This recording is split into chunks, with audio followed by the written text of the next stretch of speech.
Assalamualaikum warahmatullahi wabarakatuh.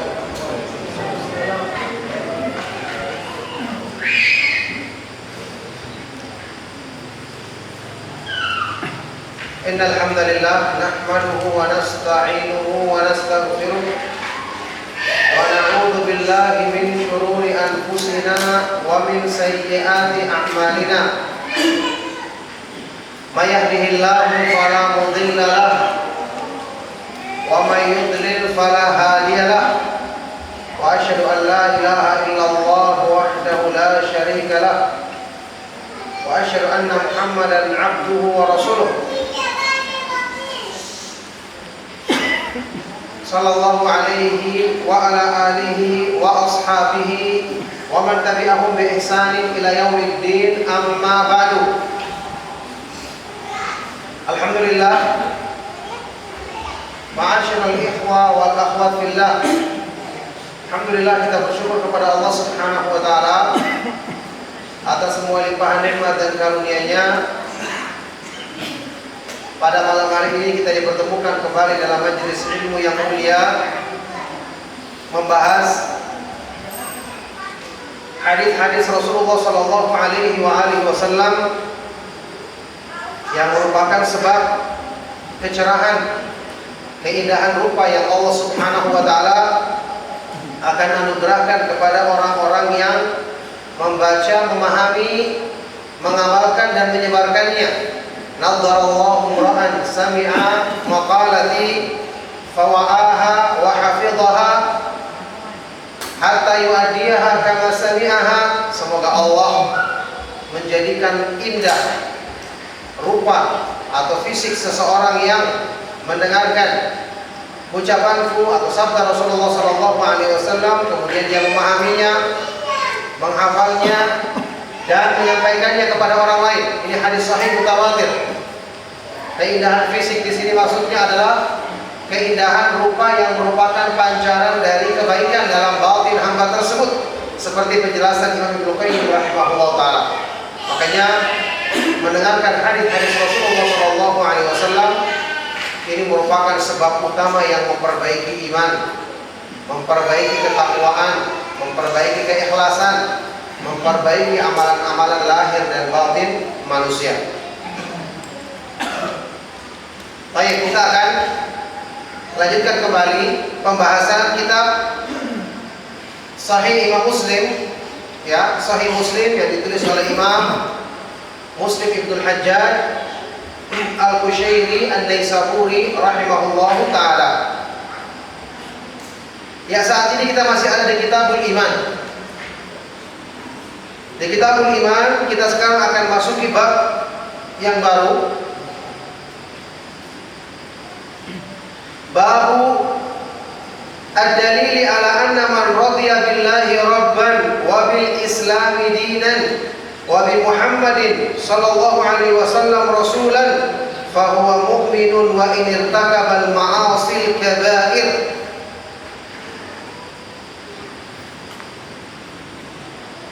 Bab dalil yang menunjukkan bahwa orang yang ridha kepada Allah, yang ridha kepada Allah sebagai Rabb-Nya,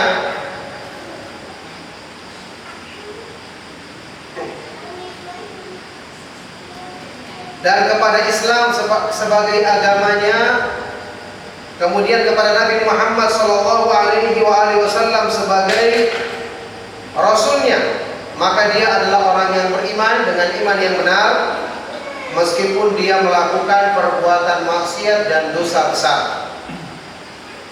Ini bab yang dicantumkan oleh Imam Nawawi untuk menjelaskan makna hadis-hadis yang dicantumkan oleh Imam Muslim dalam kitabnya Sahih Muslim. Sudah katakan Imam Muslim tidak pernah mencantumkan bab sendiri. Beda kalau Imam Bukhari. Kalau Imam Bukhari dia bikin bab-bab tersendiri untuk menjelaskan fikih pemahaman beliau tentang hadis-hadis yang beliau bawakan. Kalau Imam Muslim tidak. Karena menurutnya sudah cukup dengan hadis Nabi Shallallahu Alaihi Wasallam. Kemudian Imam Nawawi yang datang setelah itu yang mencantumkan bab-bab tersebut, kemudian buku ini dicetak Sahih Muslim dengan mencantumkan bab-bab yang diletakkan oleh Imam Nawawi, karena bab yang beliau letakkan memang menunjukkan ya kandungan makna dari hadis-hadis tersebut. Baik, ini bab yang ke-12 dari awal kitab ya. Kita lihat hadis nomor 150. Al-Imam Muslim Ibnu Hajjaj rahimahullah taala berkata, Pak Pur ketua.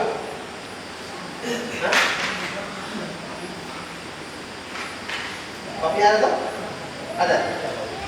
Mau baca hadisnya? Mau baca? Tidak. Kalau baca suruh baca.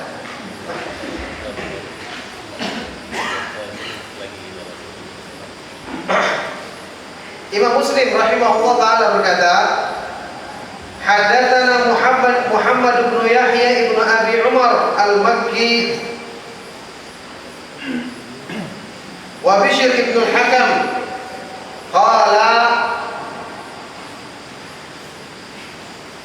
Hadatsana Abdul Aziz wa huwa ibn Muhammad ad-Darawardi an Yazid ibn al-Had an Muhammad ibn Ibrahim an Amir ibn Sa'ad an al-Abbas ibn Abd al-Muttalib radhiyallahu ta'ala anhu annahu sami'a Rasulullah sallallahu alaihi wasallam yaqul dhaqa ta'mal iman man radiya billahi rabban wa bil islam dinan wa bi Muhammadin sallallahu alaihi wasallam rasulah. Dari Muhammad ibnu Yahya ibnu Abi Umar Al-Makki, ini Al-Adani yang sudah kita lewati biografinya, biografi ringkasnya. Beliau ini adalah seorang rawi yang saduq, jujur, tapi ada kelalaian padanya. Dan ingat, sudah kita bahas berkali-kali, Imam Muslim ketika ada rawi yang ya tidak riwayatnya tidak sampai mencapai tingkatan rawi yang terpercaya sempurna, yakni ada kelemahan, maka dia yantaki, menyaring riwayat-riwayat rawi tersebut, sehingga yang dicantumkan di sini cuma yang benar saja. Wa Bishr ibn al-Hakam. Nah, di sini buktinya Imam Muslim menggandengkan rawi ini dengan rawi lain, dibawa dengan makrun, digandengkan dengan rawi lain. Berarti ini sudah cukup menjadi pendukung bahwa riwayat ini tidak ada masalah. Ya, karena Bishr ibn al-Hakam an-Naisaburi adalah guru Imam Muslim yang sangat terpercaya. Ya, sangat terpercaya dan ahli ibadah. Qala, keduanya mengatakan, Hadatsana Abdul Aziz ibnu Muhammad ad-Darawardi telah menceritakan kepada kami Abdul Aziz bin Muhammad ad-Darawardi al-Madani. Ini adalah juga rawi yang jujur. Kalau dia meriwayatkan dari kitabnya sendiri sahih derajatnya, tapi kalau dia membaca kitab selainnya maka banyak melakukan kesalahan. Coba antum perhatikan, para ulama itu ketika meneliti seorang rawi, itu betul-betul satu rawi saja itu diteliti semua riwayatnya. Misalnya kalau dia baca bukunya sendiri, para ulama duduk ditulis. Oh, ternyata kalau dia baca bukunya di majelis ini, majelis yang ketiga, keempat, kelima, benar semua. Pas satu saat dia membaca buku yang selainnya, ambil buku yang selainnya, ternyata ada yang keliru, ada yang salah, itu dicatat oleh para ulama. Nanti disimpulkan, rawi ini kalau dia menceritakan dari bukunya sendiri benar hadisnya. Kalau dia membaca buku yang selainnya, tidak bawa buku waktu itu, keliru riwayatnya. Sampai seperti itu. Ini baru satu orang. Ada yang kemarin kita lewati siapa? Ismail ibn Ayyash. Ismail ibn Ayyash ini dari penduduk Syam. dari penduduk Syam, ya, Palestina dan sekitarnya. Dia rawi yang terpercaya, jujur, tidak ada masalah. Kalau dia meriwayatkan dari orang-orang dari satu negeri dengan dia dari Syam, riwayatnya diterima. Kenapa? Ketika dia meriwayatkan dari penduduk Syam, lengkap dengan bukunya, dia sering murojaah sehingga riwayatnya semua baik. Ketika dia berkunjung keluar Syam, pergi menuntut ilmu ke negeri lain, dia sempat meriwayatkan hadis juga. Di negeri lain ini banyak riwayat yang keliru. Bagaimana cara ditahu? Coba antum bayangkan. Para ulama yang datang berarti dia mengikuti hadisnya semua. Rawi ini dimanapun dia pergi, iya kan? Bagaimana bisa dibedakan? Waktu di Syam dia meriwayatkannya benar, waktu di luar Syam. Berarti apa? Ulama yang datang seperti Imam Ahmad, Yahya bin Ma'in, Ali bin Madini, Imam Bukhari, termasuk Imam Muslim, Abu Zur'a Ar-Razi, Abu Hatim Ar-Razi. Ini berarti mereka harus mengikuti dan meneliti riwayat seorang rawi di setiap tempat yang dia pernah pergi di situ. Tentu lewat murid yang dia pernah ketemu. Makanya dia harus, ketika Imam Ahmad misalnya, dia mengembara ke wilayah-wilayah lain, ke Khurasan, dia pergi ke Mekah, ke Madinah, dia akan cari kesempatan untuk bertemu dengan, misalnya dia sedang meneliti Abdul Aziz bin Muhammad Ad-Darawardi. Siapa murid-muridnya? Dia berusaha untuk ketemu, karena bukan zamannya dia, ya kan? Dia berusaha untuk ketemu, misalnya cari murid-muridnya, baru dia teliti riwayatnya. Setelah itu dia akan bandingkan, oh riwayat ini di daerah ini sama, riwayat ini sama, riwayat ini sama. Berarti orang ini terpercaya, karena di semua tempat tidak ada masalah. Dengan guru ini kok benar, dengan guru ini, oh berarti dia ini sudah thiqah, terpercaya. Ini satu orang lagi, ada rawi lain yang bermasalah. Mungkin kalau orang yang terpercaya sekali tidak ada masalah, karena dimanapun dia meriwayatkan tidak ada celah.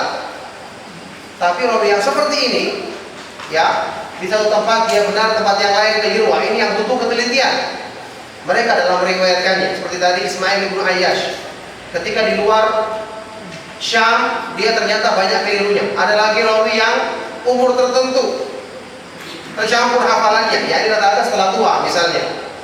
Ada lagi yang setelah menjadi qadhi, sudah pernah kita bahas ini. Ini berarti harus dibedakan siapa saja rawi yang meriwayatkannya setelah umurnya tua, ditolak semua. Siapa rawi yang meriwayatkan darinya sebelum umurnya tua, harus diteliti semua sampai sedetail seperti itu. Makanya orang yang belajar ilmu hadis dan mendalaminya, dia yakin bahwa ilmu sunnah ini benar-benar dijaga oleh Allah. Karena tidak gampang untuk bisa melakukan hal seperti itu, sampai seorang rawi itu diteliti keadaannya, dibedakan riwayatnya sampai sangat detail. Nanti kita akan ketemu di sini ada seorang rawi, dia itu hafiqah, imam penghafal. Subhanallah, disebutkan dalam biografinya dia pernah keliru dalam sedikit hadis. Itu ditahu oleh para ulama. Ada ulama yang mengetahuinya, karena ternyata dia pernah meneliti sendiri. Oh, dia kok ada kesalahannya. Ini jarang sekali terjadi seorang imam besar ketahuan kesalahan seperti itu. Makanya ini adalah benar-benar penjagaan dari Allah Subhanahu wa taala, yang merupakan bukti benarnya firman Allah Subhanahu wa taala dalam Al-Qur'an, "Inna nahnu nazzalna dzikra wa inna lahu lahafizun wa inna lahu lahafizun." Sesungguhnya kamilah yang menurunkan Al-Qur'an dan kami yang akan menjaganya. Ketika Al-Quran dijaga, maka tafsir Al-Quran pun dijaga, yaitu hadis-hadis Rasulullah SAW akan terjaga kemudiannya sampai di akhir zaman, sebagaimana penjelasan para ulama Ahlus Sunnah.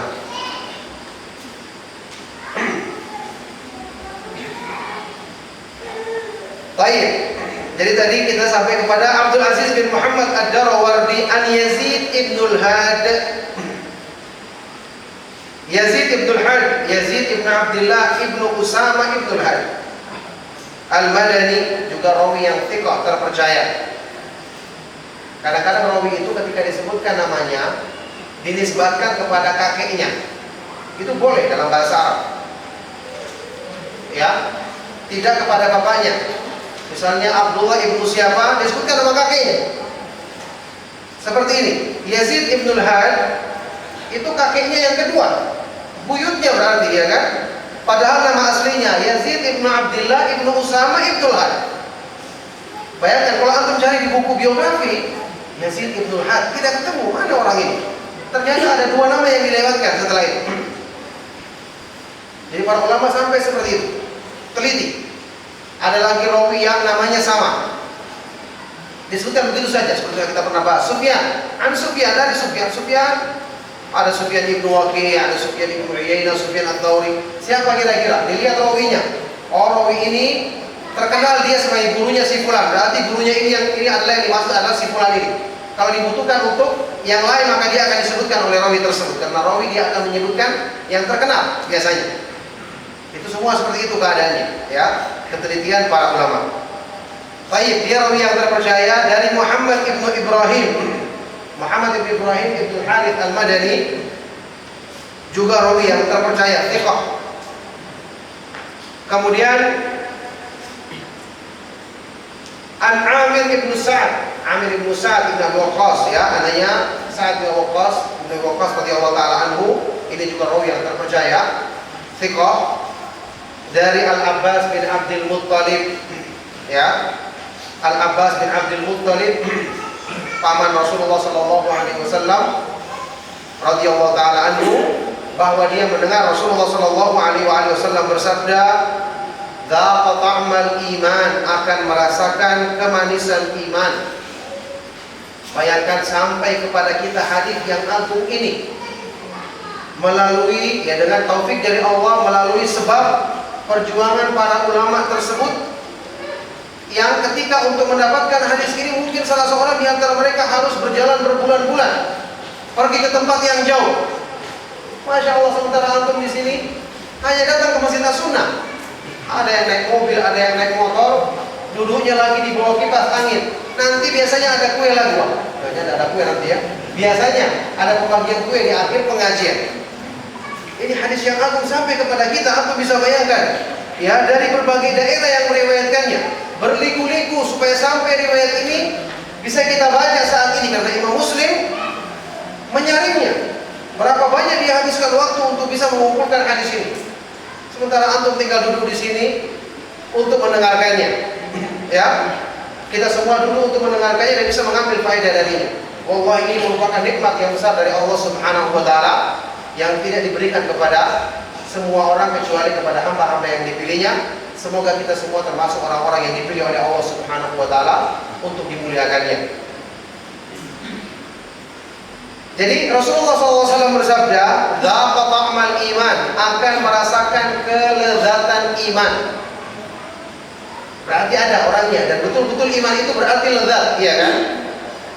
Man radiya billahi rabban, man radiya billahi rabban, orang yang ridha kepada Allah sebagai Rabb-nya, kepada Islam sebagai agamanya, dan kepada Nabi Muhammad SAW sebagai Rasulnya. Ini hadis sahih riwayat Imam Muslim, dan hadis ini termasuk afradul Imam Muslim. Imam Muslim mengeluarkannya sendiri tanpa Imam Bukhari meriwayatkannya. Sudah kita bahas, Imam Bukhari itu punya syarat yang lebih ketat dalam memilih hadis-hadis yang paling sahih. Ya, ini termasuk hadis yang Imam Bukhari tidak mengeluarkannya, tapi Imam Muslim mengeluarkannya. Ya. Baik, hadis ini adalah hadis yang sahih. Disebutkan dalam bab ini oleh Imam Nawawi, orang yang memiliki sifat ini berarti imannya benar meskipun dia melakukan perbuatan dosa besar. Tentu maksudnya dengan dosa besar, ya jelas menjadikan imannya kurang. Karena orang mukmin yang merupakan pelaku dosa besar disebutkan dalam istilah para ulama Ahlus Sunnah wal Jamaah dengan mukminun naqisul iman, orang yang beriman tapi imannya kurang.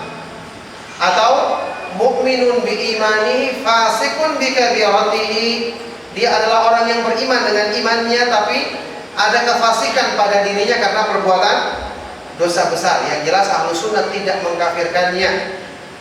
Beda dengan pemahaman Khawarij dan Mu'tazilah yang mengkafirkan pelaku dosa besar.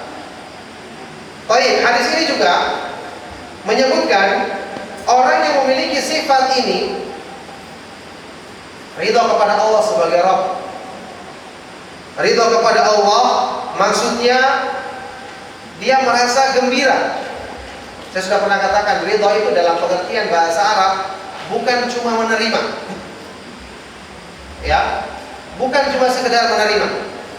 Kalau kita mengatakan kepada seorang, saya ridho kepada fulan, bukan cuma saya terima dia sebagai teman, tidak. Saya terima dia dengan gembira, berarti saya benar-benar suka sama dia. Itu ridho namanya. Ya, orang yang ridho kepada Allah sebagai Rabb-nya, artinya dia menerima dengan lapang. Keimanan kepada Allah itu menjadikan hatinya tenang. Ala bi dzikrillah tatma'innul qulub. Ketahuilah dengan mengingat Allah hati menjadi tenang. Dan ini sudah kita bahas. Hati itu tenang ketika dekat dengan Allah wajar, karena tidak ada yang lebih indah dibandingkan Allah Subhanahu wa taala. Tidak ada yang lebih agung, yang lebih banyak kebaikan rahmatnya dibandingkan Allah Subhanahu wa taala. Makanya wujudnya kesempurnaan iman adalah ridho kepada Allah sebagai Rabb. Ridho kepada Allah sebagai Rabb yaitu ridho kepada sifat rububiyahnya. Kita ridho Allah yang menjadi pencipta kita, pemberi rezeki kita, pengatur kita, sehingga konsekuensinya pasti orang yang ridho kepada Allah sebagai Rabb-nya, dia akan menyembah Allah semata-mata. Pasti orang yang ridho kepada Allah sebagai Rabb-nya, dia ridho dengan ketentuan Allah. Masa dia mengatakan saya ridho kepada Allah sebagai Rabb, kemudian Allah timpakan musibah dia mengeluh, ya berarti Anda tidak ridho. Anda ridho kepada Allah sebagai Rabb, berarti Anda terima apa yang Allah berlakukan. Bukan cuma terima, bahkan Anda gembira dan yakin itu lebih baik daripada kalau seandainya kita yang memilih untuk diri kita sendiri. Kenapa kita ridho? Karena kita yakin sama kesempurnaan sifat-sifat Allah. Kita yakin sama keagungannya, ketinggian sifat-sifatnya. Ini yang akan timbul pada diri manusia. Coba dalam kehidupan kita saja, kita bisa contohkan. Kalau ada seseorang yang kita anggap ahli melakukan sesuatu, atau orang yang kita anggap baik berbuat sesuatu, meskipun tidak kita ketahui sebabnya, pasti kita bersangka baik sama dia. Pasti kita sangka baik kepada dia. Kenapa? Kita anggap orang ini baik, saya kenal. Ketika dia berbuat, saya nggak tahu sebabnya. Pasti dia punya pertimbangan, alasan yang baik dia melakukan ini. Karena kita kenal selama ini kebaikannya. Ini manusia yang terbatas, apalagi Allah Subhanahu wa taala yang sempurna rahmat dan karunia-Nya. Makanya orang yang bersangka buruk kepada Allah benar-benar sangat melampaui batas, sangat tidak pantas dia melakukan itu pada manusia. yakni sesaat ini seseorang yang telah dewasa, ya, misalnya dia mengetahui perbuatan ibunya dulu pernah mencubit dia ketika dia nakal, ketika dia minta sesuatu tidak dikasih, dia akan bersangka baik setelah dewasa. Memang ibu saya sayang, dia ingin mendidik saya, dia ingin melatih saya supaya tidak nakal, tidak cengeng dan seterusnya. Itu seorang ibu yang tentu kasih sayangnya terbatas. Apalagi Allah Subhanahu wa taala yang sempurna rahmat dan kasih sayangnya. Jadi ridho kepada Allah mengandung konsekuensi kita menyembah Allah semata-mata, ridho bahwa Dia adalah sembahan kita satu-satunya, ridho terhadap segala ketentuannya termasuk menerima takdirnya, dan tentu adalah ridho kepada apa? Hukum-hukum dalam agamanya.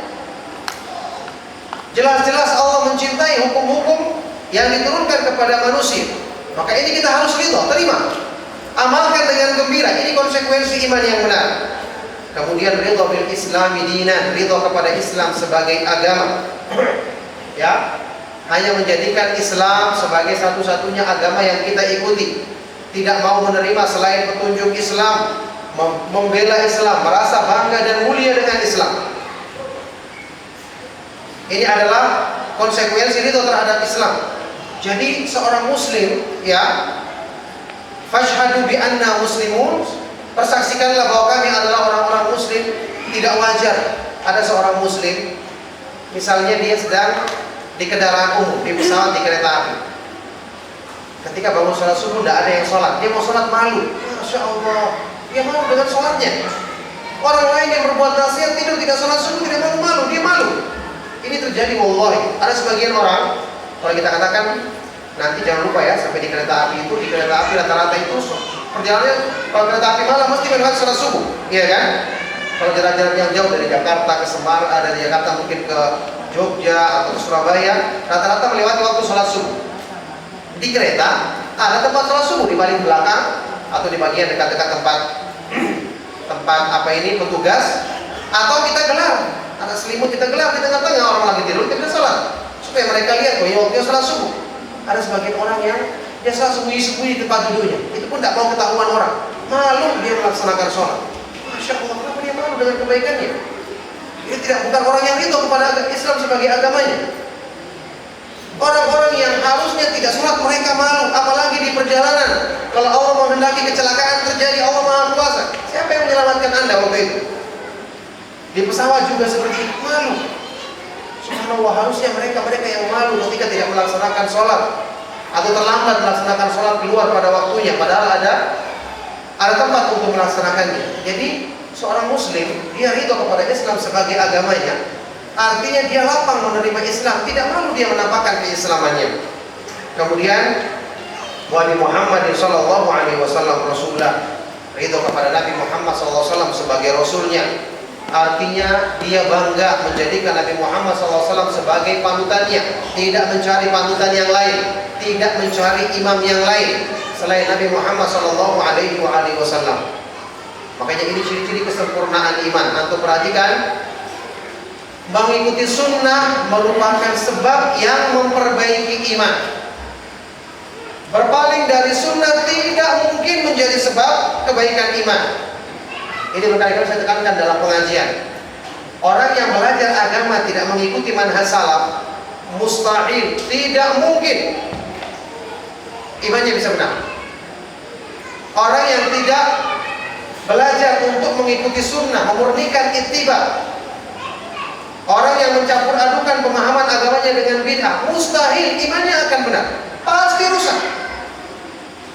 Orang yang belajarnya sunnah saja masih butuh perjuangan karena banyak tipu daya syaitan dan hawa nafsu, artinya belum tentu dia sampai meskipun dia sudah tahu jalan yang benar. Apalagi orang yang asalnya sudah menyimpang jalannya, bagaimana dia akan ketemu dengan tujuan yang benar?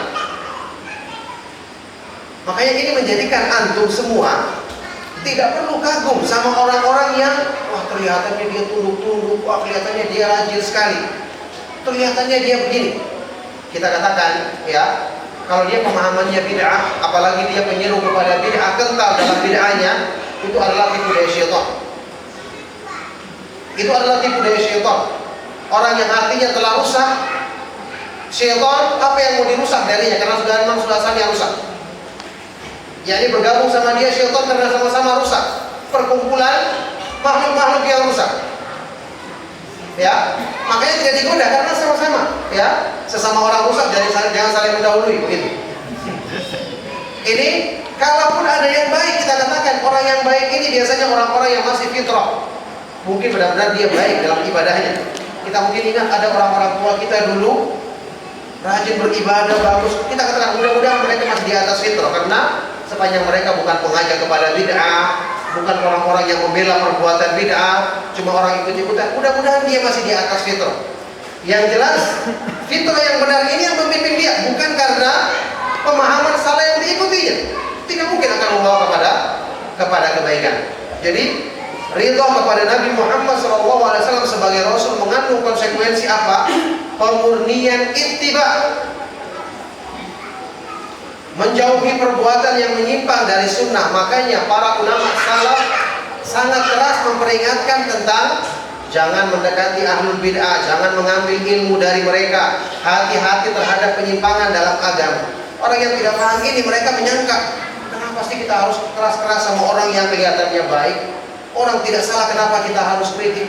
Bukan masalah mempertimbangkan orang tersebut kita kasihani, tetapi akibatnya kalau pemahaman ini dibiarkan, ingat, bid'ah dia itu lebih parah daripada dosa besar. Karena apa?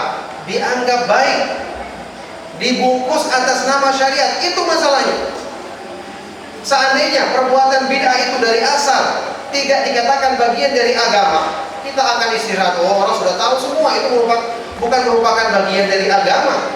Itu bukan untuk menampakkan syiar Islam, pengakuan mereka sendiri. Tapi masalahnya diakui dan dipasangkan label Islam. Itu yang menjadikan banyak orang tertarik. Dan itu yang akan berbahaya kalau menyusup ke dalam tubuh kaum muslimin sehingga merusak pemahaman agama mereka. Sudah kita bahas berkali-kali. Para ulama Ahlus Sunnah menyatakan, ya, bid'ah itu kalau hidup pasti konsekuensinya mematikan sunnah. Itu pasti. Di satu negeri, satu bid'ah dibiarkan, korbannya apa? Satu sunnah. Dua bid'ah hidup, korbannya dua sunnah. Tiga bid'ah hidup, korbannya tiga sunnah. Bagaimana kalau 100 bid'ah yang hidup? Korbannya 100 sunnah. Itu konsekuensi. Ya, kata salah seorang ulama salaf dari kalangan tabi'in, ma ya'ti 'alan nasi min 'amin illa ahdatsu fihi bid'atan wa amatu fihi sunnatan hatta tahyal bid'ah wa tamuta sunnah. Tidaklah datang kepada manusia 1 tahun kecuali di tahun itu mesti mereka akan melakukan perbuatan satu bid'ah dan meninggalkan satu sunnah, sehingga ketika berlalu waktu akan bermunculan bid'ah-bid'ah bahkan dan akan banyak sunnah-sunnah yang gugur. Coba lihat, orang yang tidak paham, orang yang jahil, tidak memahami konsekuensi ini. Makanya Ahlus Sunnah yang mencintai sunnah semangat menghidupkan sunnah. Dan tentu sudah kita bahas, semangat menghidupkan sunnah bukan berarti kita keras menasihati orang, tidak. Orang-orang awam tidak paham, menjelaskan dengan cara yang lemah lembut, tapi jangan bersikap lemah. Dalam rangka kasihan, ya sudahlah, jangan kita tegur, biarlah mereka lakukan. Ya lama-kelamaan akan nanti sunnah Nabi SAW. Ya, jadi seorang yang mencintai sunnah bersemangat untuk menjelaskan sunnah dengan cara yang baik, karena itu adalah cara dakwah yang sesuai dengan sunnah, cara yang lemah lembut agar masyarakat memahami pentingnya kembali kepada sunnah Rasulullah SAW. Baik, di sini ada nukilan dari Imam Nawawi tentang makna hadis ini. Kata beliau, makna hadis, kata Imam Nawawi rahimahullah taala, makna hadis lam yatlub ghairallah taala wa lam yasa' fi ghairi tariqil Islam wa lam yasluk illa ma yuwafiqu syariat Muhammadin sallallahu alaihi wasallam. Orang yang ridha kepada Allah sebagai Rabb, artinya dia tidak menginginkan selain Allah. Hatinya tidak mau mengikuti selain petunjuk Allah, tidak mau menghadapkan diri hanya kepada Allah, kecuali hanya kepada Allah. Tidak mau dia menjadikan kekaguman, cinta, takut dan berharapnya kecuali hanya kepada Allah. Makanya ini butuh mengenal Allah, kemahanindahan nama-namanya, kesempurnaan sifat-sifatnya. Ini sudah kita bahas berkali-kali agar hati kita hanya tertuju kepada Allah. Kemudian dia tidak walam yasa, tidak merasa dirinya lapang selain mengikuti jalan Islam. Dan memang tidak mungkin hati manusia lapang kalau berpaling dari Islam. Cuman kenyataannya banyak orang belum merasakan ini. Kalau dia sudah merasakan berpaling dari Islam, rasanya sempit, rasanya berat, berarti ini ciri-ciri imannya sempurna. Berarti ya ada teguran dalam dirinya ketika dia berbuat buruk yang menjadikan dirinya sedih. Sudah pernah kita bahas makna hadis Rasulullah SAW yang derajatnya hasan atau sahih, disahihkan oleh Al-Albani. Ya, man sarrathu hasanatuhu wa sa'athu sayyi'atuhu fahuwa mu'min. Barang siapa yang gembira ketika berbuat baik, merasa sedih, sakit ketika berbuat buruk, berarti dia orang yang beriman, imannya benar. Dan dia tidak mau mengikuti jalan kecuali yang sesuai dengan jalan sunnah Rasulullah SAW. Kata Imam Nawawi selanjutnya, wala syakka fi anna man kanat hadhihi sifatahu faqad khalusat halawatul imani ila qalbihi wa dhaqa ta'mahu. Dan tidak diragukan lagi, barang siapa yang memiliki sifat ini, maka kemanisan iman akan merasuk, meluncur masuk ke dalam hatinya, dan dia akan merasakan kelezatannya secara nyata. Jadi kemanisan iman itu target. Banyak orang yang belum merasakannya, kita katakan tidak merasakan bukan berarti tidak ada. Ada sebagian orang saat ini, ya, dia gampang menafikan sesuatu, alasannya buktinya saya belum pernah dapat. Nah, bagaimana caranya? Kata orang Arab, al-ilmu bil adam laisa adam al-ilmi. Kalau kamu tidak mengetahui sesuatu, bukan berarti sesuatu tidak ada. Bukan berarti sesuatu tidak ada. Jadi gampang orang mengatakan, saya tidak pernah rasakan, saya tidak pernah dapat, berarti tidak ada di dunia ini. Masya Allah, memangnya Anda pernah keliling dunia? Ya, jadi kalau itu belum dirasakan, cukup hadis-hadis yang sahih membuktikan demikian. Kisah-kisah para ulama salaf yang membuktikan keberadaannya. Jadi yang memiliki sifat ini, dan makanya ini perlu dilatih. Ridho kepada Allah, bagaimana kita latih, sudah pernah kita bahas. Pelajari tentang kandungan nama-nama Allah yang maha indah, sifat-sifatnya yang maha sempurna. Karena ini akan menjadikan kita ridho, karena kita selalu ingat keagungan sifat-sifatnya, kesempurnaan rahmat, kebaikan dan kasih sayangnya. Kemudian pelajari keindahan Islam. Islam itu indah, cuma masalahnya kita tidak tahu keindahannya. Kalau kita baca Al-Quran, renungkan isinya, tadaburi maknanya, kita akan dapati keindahan Islam dan hati kita mudah menerima. Ketika itu kita ridho, gembira dengan Islam. Demikian pula sunnah Rasulullah Sallallahu Alaihi Wasallam. Maka barang siapa yang merasakan ini, dia akan mendapati kemanisan iman, kelezatan iman secara nyata, lebih lezat daripada ketika dia memakan makanan yang enak atau minuman yang enak. Kemudian ya, Imam An-Nawawi menukil pernyataan Qadhi Iyad yang menyatakan makna hadis ini merasakan kelezatan iman, artinya sahha imanuhu wa ma'annat bihi nafsuhu wa khamara batinahu.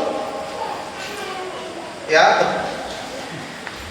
artinya imannya benar, jiwanya tenang dengan iman. Iman itu telah meliputi batinnya. Li'anna ridahu bil madhkurati dalilun litubuti ma'rifatihi wa nafadhi basiratihi wa mukhalatati bashashatihi qalbahu. Li'anna man radiya amran sahula alaihi fakadha al-mu'minu idha dakhala qalbahu al-imanu sahula alaihi ta'atullahi ta'ala wa laddat lahu wallahu a'lam. Karena keridoannya dengan tiga perkara ini, itu dikarenakan ilmunya yang kuat, pengetahuannya yang mendalam. Dia mengenal Islam, mengenal tauhid, nama-nama dan sifat-sifat Allah, mengenal rincian sunnah. Yang kemudian iman itu telah merasuk kemanisannya ke dalam hatinya. Karena barang siapa yang ridho dengan sesuatu, maka itu akan mudah baginya. Maka demikian pula orang yang beriman, ketika iman telah merasuk ke dalam hatinya, dia akan mudah melaksanakan ketaatan kepada Allah Subhanahu wa taala, bahkan dia merasakan kelezatannya. Coba antum perhatikan, para ulama menjelaskan ini selalu digandengkan dengan ilmu. Belajar agama yang benar dengan bersangka baik supaya kita kenal keindahan Islam. Yakinkan kepada hati kita tentang kebutuhan hati terhadap Islam, apalagi terhadap masalah-masalah akidah. Itu akan menjadikan hati kita lapang, ya seperti yang disebutkan dalam Al-Quran, فَمَنْ يُرِدِ اللَّهُ أَنْ يَهْدِيَهُ يَشْرَحْ صَدْرَهُ لِلْإِسْلَامِ. Maka barang siapa yang Allah kehendaki untuk Allah berikan hidayah kepadanya, Allah akan jadikan hatinya terbuka, lapang menerima Islam. Luar biasa, hadis ini adalah hadis yang agung sekali, yang menunjukkan kepada kita bagaimana mulianya keimanan yang Allah Subhanahu wa taala anugerahkan kepada hamba-hamba yang beriman. Baik, kita ambil satu hadis lagi.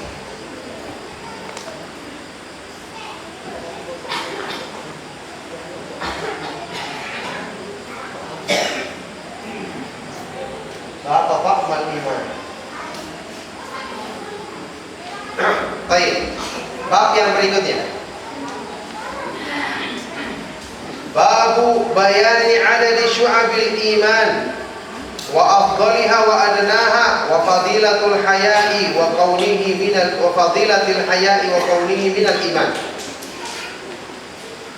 Bab penjelasan tentang jumlah cabang-cabang iman.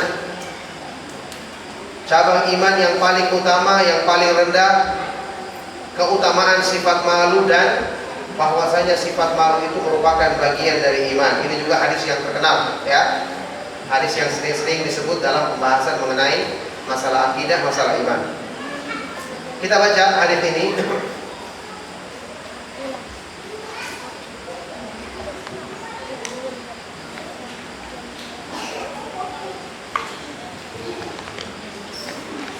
Qala Imam Muslim Ibnu Hajjaj rahimahullah taala, haddatsana Ubaidullah ibnu Sa'id wa Abd ibn Humaid qala haddatsana Abu Amir al-Aqadi qala haddatsana Sulaiman ibn Bilal an Abdullah ibn Dinar an Abi Salih an Abi Hurairah radhiyallahu taala anhu an Nabi sallallahu alaihi wasallam qala al-imanu bid'un wa sab'una syu'batan wal haya'u syu'batun minal iman.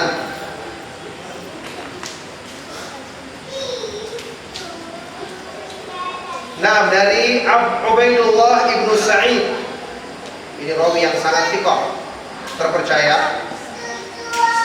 Ubaidullah ibnu Sa'id ibnu Yahya al-Yashkuri dan Abd ibn Humaid, salah seorang gurunya Imam Muslim.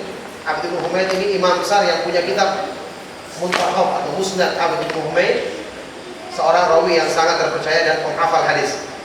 Keduanya berkata, haddatsana Abu Amir al-Aqadi, telah menceritakan kepada kami Abu Amir al-Aqadi. Ini rawi yang terkenal dengan kunyahnya Abu Amir al-Aqadi. Nama aslinya adalah Abdul Malik ibn Amr ibn Qais al-Qaisi, rawi yang terpercaya. Dari Sulaiman ibn Bilal al-Madani, ini juga terpercaya. Dari Abdullah ibnu Dinar al-Madani, juga rawi yang terpercaya. Dari Abu Saleh sudah kita lewati, Zakwan As-Saman atau Az-Zayyad. Ya, Zakwan As-Saman artinya penjual minyak. Dia dari Madinah selalu membawa minyak ke daerah Kufah untuk dijual di sana. Ini Abu Saleh Az-Zakwan, ini termasuk rawi-rawi yang disebut-sebut rawi yang paling kuat. Ya, termasuk yang paling kuat dalam meriwayatkan hadisnya Abu Hurairah. Abu Hurairah itu karena banyak riwayatnya, sehingga rawi-rawi yang terkenal dari kalangan tabi'in yang meriwayatkan dari beliau itu banyak. Termasuk ya Abu Saleh, Zakwan, Saman, termasuk siapa?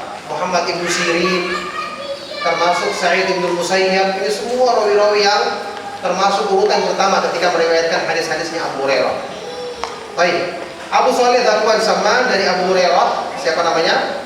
Abdurrahman bin Sahr ad-Dausi radhiyallahu taala anhu, dari Nabi sallallahu alaihi wasallam, beliau bersabda, al-imanu bid'un wa sab'una syu'batan. Iman itu terdiri dari 70 sekian cabang, 70 lebih cabang. Dan sifat malu merupakan salah satu cabang dari keimanan. Ini hadis sahih. Ada riwayat lain yang menyebutkan tambahan yang lebih lengkap, yaitu hadis berikutnya. Saya baca di sini, nanti penjelasannya kita ambil di pertemuan berikutnya insyaallah. Kita baca saja hadisnya.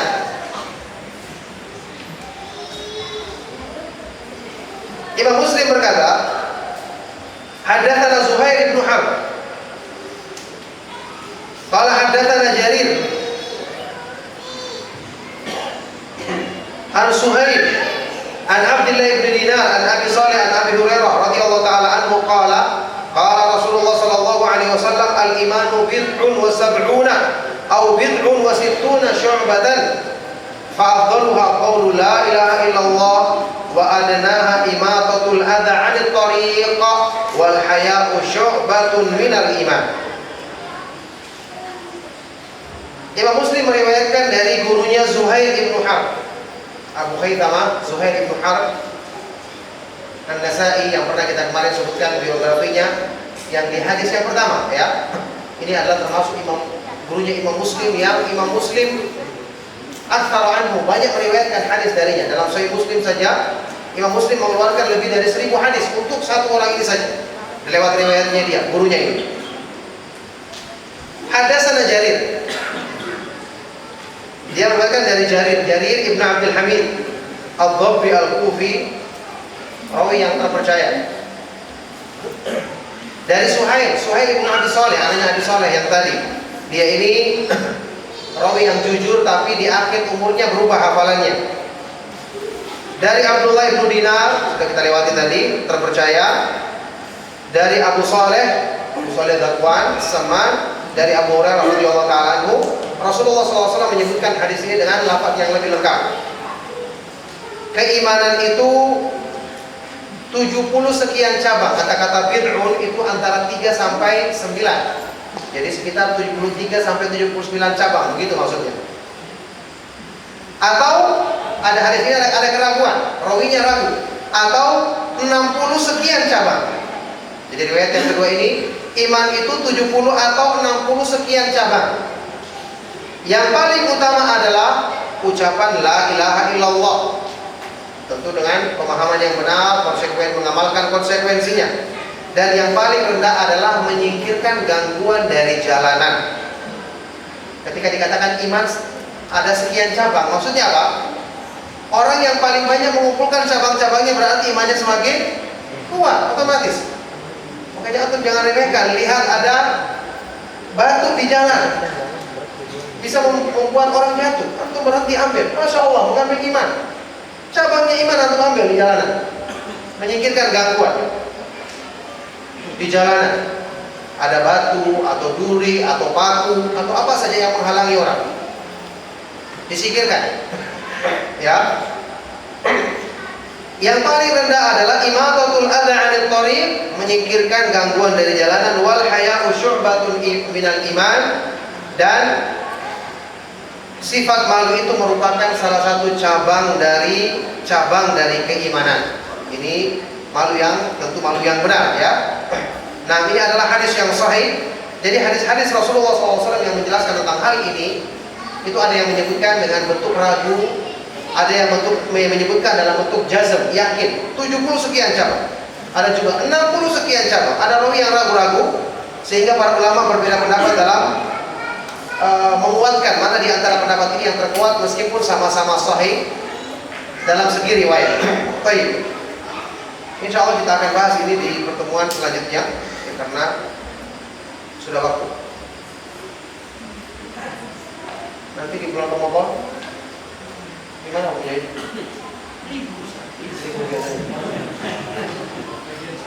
Aku mau libur atau mau pakai sore sekali-sekali bisa juga mungkin. Kita lanjutkan tema ini ya. Mungkin kita ambil saja selama Ramadan 2 kajian saja mungkin. Kita mengetahui sama ini begitu ya.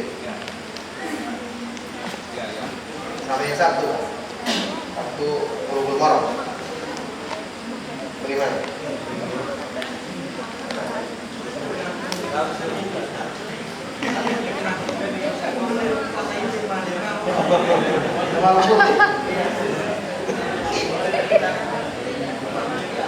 Iya.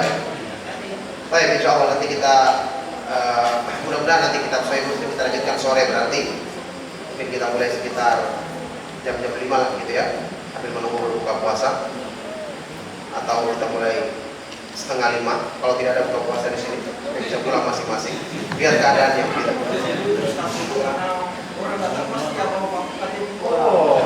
Atau masing-masing mau buka sendiri-sendiri ya. Ya, barakallahu fikum. Kita cukupkan. Semoga apa yang kita kaji bermanfaat. Sallallahu wasallam wa baraka ala nabiyina Muhammad wa ala alihi wa sahbihi wa man tabi'ahum bi ihsan ila yaumiddin wa akhiru da'wana alhamdulillahi rabbil alamin. Pertanyaan apa tadi?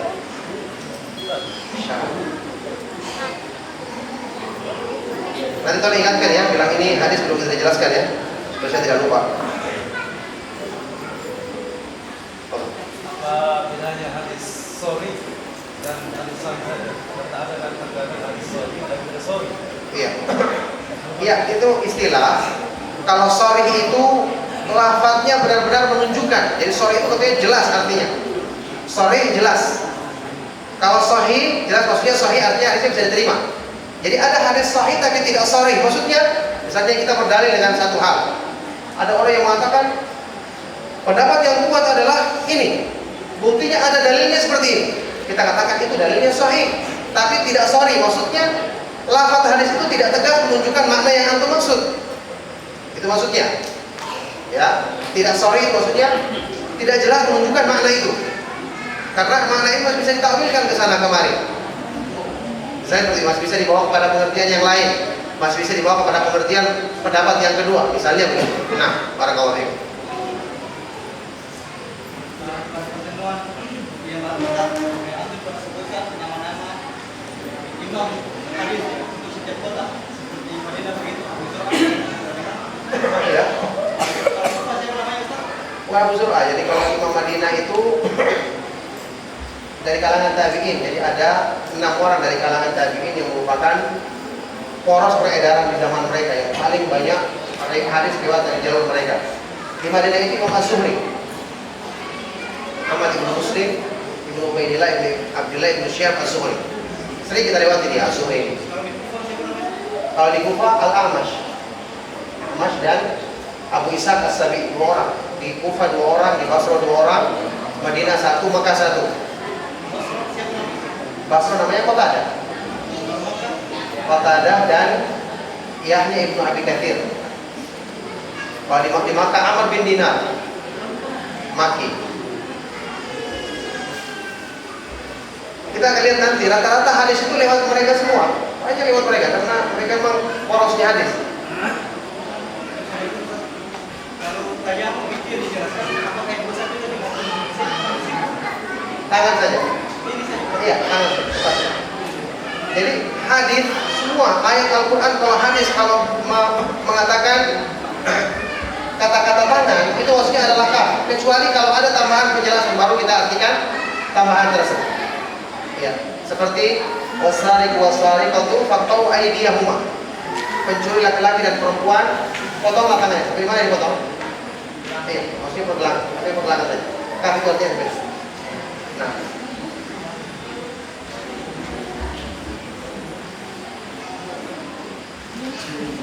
dua.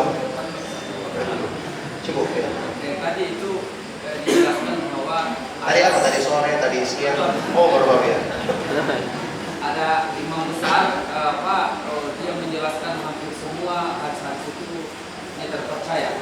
Ada satu ulama yang meneliti itu ternyata dia temukan satu saja hadis yang Salah dia. salah.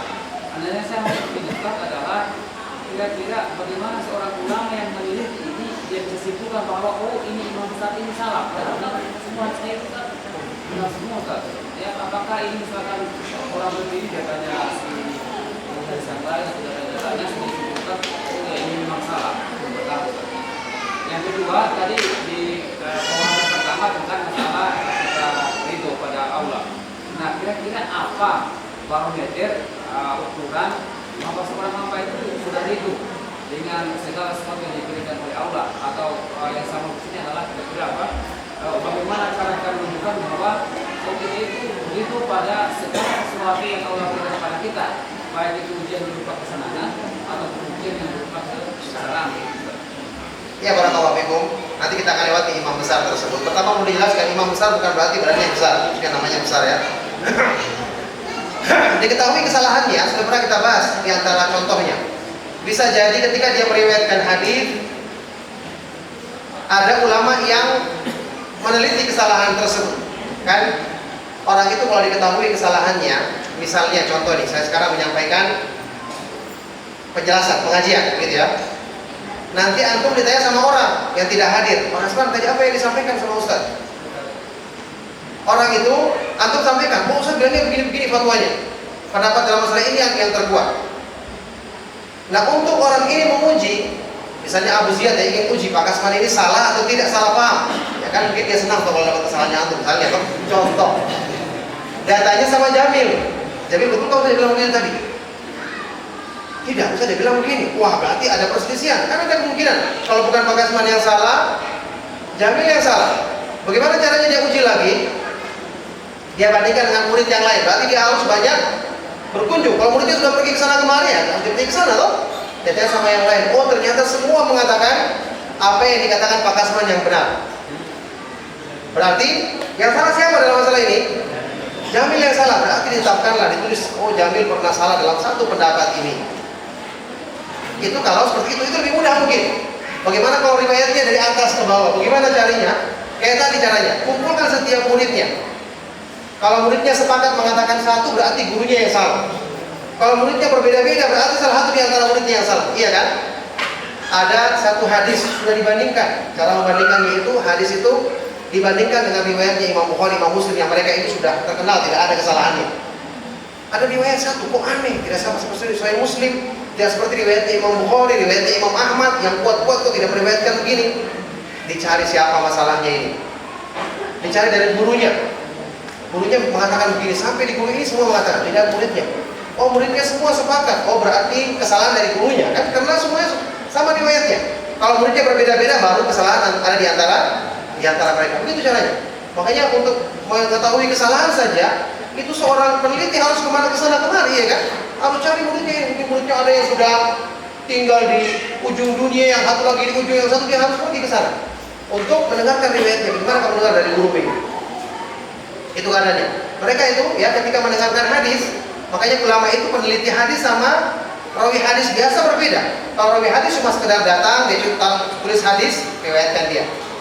Datang lagi ke imam begini, tulis hadis, riwayatkan. Kalau seperti Imam Ahmad Yahya bin Ma'in tidak. Satu hadis dia bisa dengar dari 30 orang guru. Supaya apa? Dia tahu dari ini guru ini dia meriwayatkan hadis ini siapa yang salah di antara mereka. Karena mereka mau meneliti. Makanya sudah antum ketahui kemarin kita ceritakan, Yahya bin Ma'in itu kalau dia datang kepada seorang guru, itu gurunya jengkel, tidak senang malah. Ini orang ini bukan cuma tulis hadis pasti meneliti kesalahan. Tapi kalau yang lain dia senang, bukan pintu aja silakan menuntut ilmu, dia jamu baik-baik. Begitu datang Yahya bin Ma'in, wah langsung kecut mukanya. Dia mau cari lagi kesalahan, begitu ketahuan kan? Imam Ahmad juga begitu, sampai yang kita bahas kemarin, ketika Yahya bin Ma'in masuk, orang itu sedang membaca, gemetar tangannya. Imam Ahmad masuk, Yahya bin Ma'in masuk, langsung jatuh bukunya. Karena takut dia, tahu kesalahannya. Ini mereka berbeda sama yang lain. Itu keadaan para ulama tersebut dalam penelitiannya. Kemudian ridho, itu ridho kan amalan hati. Tidak bisa diukur dengan ucapan lisan. Cuman sudah kita bahas tadi, ridho itu artinya menerima dengan gembira. Antum misalnya dapat musibah itu kan ada tingkatan. Sabar itu wajib. Sabar itu kita terima tapi masih rasa berat. Itu namanya sabar. Itu wajib. Ukuran paling minimal. Ada musibah kita terima, kita berusaha menahan. Ini namanya sabar. Kalau sudah lebih tinggi lagi, ridho. Bukan cuma menerima tapi kita gembira, artinya senang. Ketentuan Allah ini mesti lebih baik daripada apa yang saya pikirkan bagi diriku sendiri. Saya harus bersangka baik. Nafsuku pasti lebih buruk. Allah yang terbaik ketentuannya. Ini sudah mulai tingkatnya lebih tinggi. Makanya tingkatan-tingkatan ini itu berhubungan dengan iman, dirasakan oleh manusia dalam hatinya, tidak hanya sekedar bisa diucapkan dengan lisan. Nah, ya bagaimana dengan polisi tidur di jalan? Tadi bangunkan, ditabrak nanti. Itu menghalangi orang jalan, bisa saja motor tertumbuk. Apakah orang yang buat polisi tidur itu berdosa? Dilihat keadaannya. Karena kalau polisi tidurnya terlalu tinggi, ya jelas 1 meter polisi tidurnya misalnya. Wah, biar lagi pesawat mungkin jatuh kalau lewat situ. Maksudnya, lihat kalau di daerah tersebut orang ngebut dan sering terjadi kecelakaan, orang-orang tidak paham akan hal tersebut, dibuat peringatan atau penghalang, tapi jangan terlalu tinggi. Polisi tidur kalau sekedar untuk membuat orang hati-hati karena itu banyak anak-anak, itu kompleks perumahan, tidak mengapa. Tujuannya bukan untuk mencegah orang, tapi untuk sudah dibuktikan berkali-kali ternyata itu akan menimbulkan kecelakaan. Tapi kalau terlalu tinggi menyulitkan orang sampai mobil juga kena bagian bawahnya, mungkin merusak, maka ini termasuk ya ini menciptakan gangguan bagi orang di jalan mereka. Bagaimana dengan ternak seperti bebek dan hewan lain mengotori halaman tetangga? Apakah pemilik ini ternak ini termasuk berdosa? Iya, kalau mau mengotori, makanya dia minta maaf kepada orang tersebut, dan tentu tidak ada yang mengatakan salah ketika dia itu beternak. Tapi kalau misalnya dikurung atau berusaha untuk dijaga, tidak mengotori, kalau misalnya mengotori, dia datang bersihkan misalnya, tidak mengapa seperti itu. Ya, apalagi kalau setelah dia potong dia bagi-bagi sama tetangganya, masya Allah, ini lebih bagus lagi, begitu ya. Barakallahu fikum. Ya, cukup kita akhiri kajian kita. Subhanakallahumma wa bihamdika asyhadu an la ilaha illa anta astaghfiruka wa atubu ilaik. Wassalamualaikum warahmatullahi wabarakatuh.